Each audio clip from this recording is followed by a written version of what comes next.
Lagi ko naman pong sinasabi sa'yo na di naman po ako nagkulang. Kasi yung mga nalaman kong, yung mga kababuyan na nalaman ko, never ko yung pinost sa social media kasi ayokong masira ka.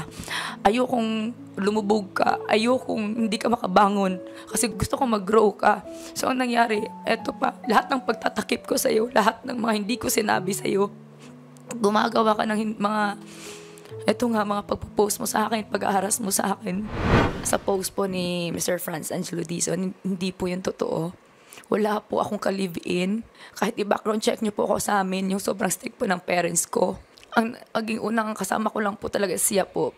In and out lang po siya sa bahay. Tapos, yung pong nagpapalaglag, hindi ko po yun magagawa.